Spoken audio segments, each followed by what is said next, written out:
The sound of running water. It's been filling for a long time and there's something wrong with the valve.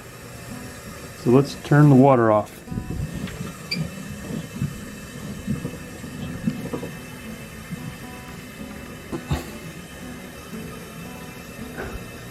Well, that's turned off and it is still running in there. So we actually have two problems. One is this valve isn't shutting off. And the second is that the valve in the tank isn't shutting off. Let's see what's going on here. We're going to take this off. And what you see is the water is above the float. So this float seems to be stuck. And that shuts the water off right there. So this thing is supposed to stop, but it's not going up. And as a result, water filled about an inch past the fill line and drained right down the overflow tube here, just like it's supposed to. But in the meantime, I lost a couple gallons of water while it was filling. So problem number one is we got to get this replaced. Problem number two is that little valve on the floor is not shutting the water off, which means I'm going to have to cut off the whole house water in order to do this installation. And I'm going to replace that valve down there too while I'm at it, because I don't like those old 10-turn valves. I want a quarter-turn valve. So here we go. Hopefully it'll be quick. Let's see if we can loosen this.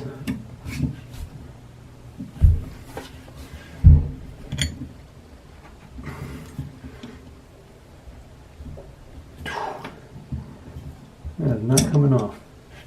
Not coming off with that wrench. This is an 18-inch pipe wrench. Let's see if this works.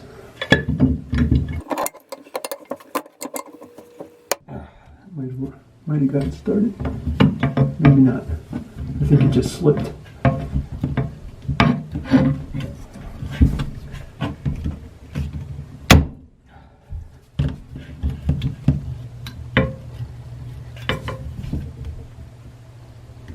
There we go, we're starting to move it. That's good. That means I don't have to get the blue wrench, which means the torch. Should be able to get it with this. A little bit at a time, that's all I'm asking for.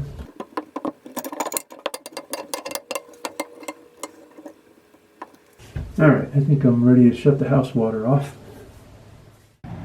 Okay, I just cut the whole house water off, but I forgot that's not going to stop everything because I have a ballast in this house that I need to also take out of the water circuit.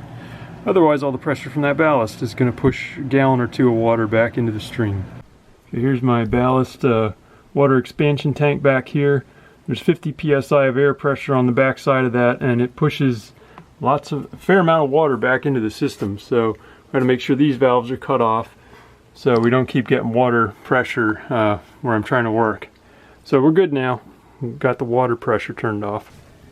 Okay, house water off, ballast taken out of the circuit or water expansion tank. Now we're ready to take this thing off.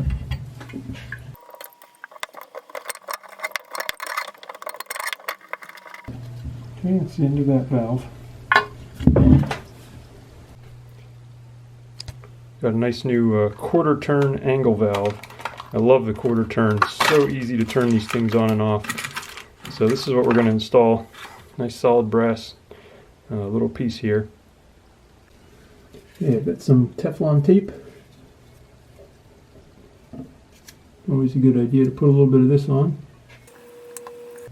When you put it on, you want to put it the same direction that you would be turning the piece that goes on to this. Otherwise it'll unscrew itself. And now we can put this new valve on.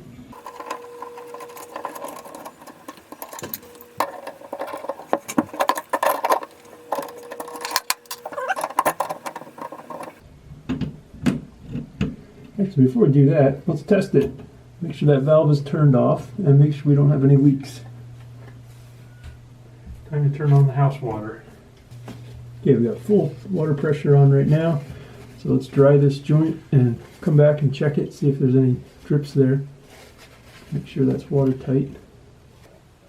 Now you can see I've already got one of these Fluid Master valves in here with the overflow pipe and the pink flapper and everything.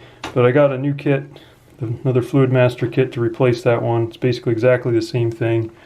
I don't know if I'm going to need the new flapper or not, but it comes with the kit, so there it is. But it should be a pretty easy replacement because I'm just doing one for the other.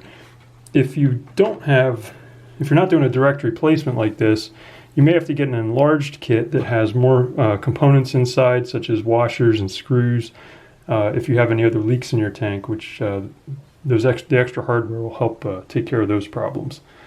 Alright, so step one, there's no water in here, so we got to drain the water. Sorry, there's no water pressure to the toilet, so we have to drain all this water out of here before we can work.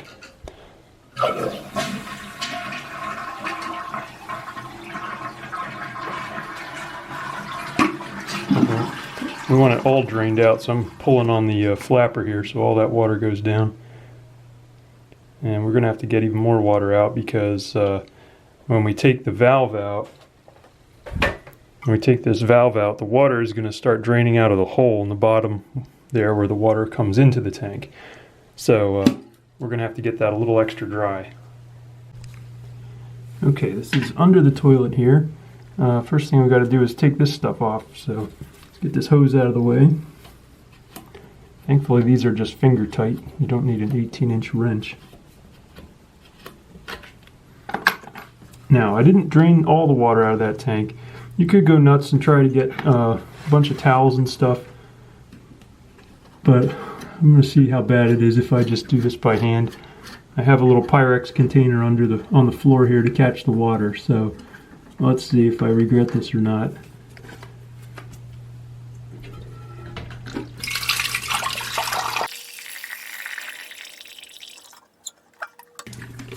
Alright, just like that, we've pulled the old valve right out of the tank. And it only has about an inch of water in my Pyrex dish here, so luckily I'm sitting right next to the shower. I'll just dump it in here. Okay, new valve. Definitely does not have all the white hard water deposits on it that the old one had. Okay, a little bit of assembly required. Putting the new rubber seat on the bottom of the valve stem. Let's go ahead. Installation is surprisingly easy on these things. Just needs to be finger tight. I like to make it really finger tight. Okay, got that hose plumbed in now and we're almost ready to turn the water on. Now if I was a little smart and I read the instructions beforehand more carefully, I would have seen that this pole actually adjusts up and down. And the reason why, and to get that last inch there, I actually have to extend this thing out. This is the old one, so it doesn't do me any good here, but you lift the ring up, and then this thing should be able to pull up. So I just have to reach in there, pull that ring up, and then snap it back down like this. That way it'll be an inch higher.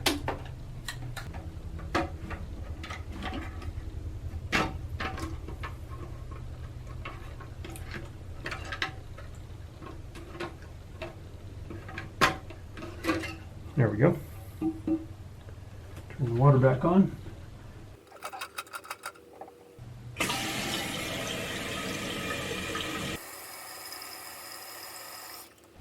Just about perfect. Probably could put another 1/4 inch in, but I'm not going to complain about that. There we go. And just to test it, we'll go ahead and flush.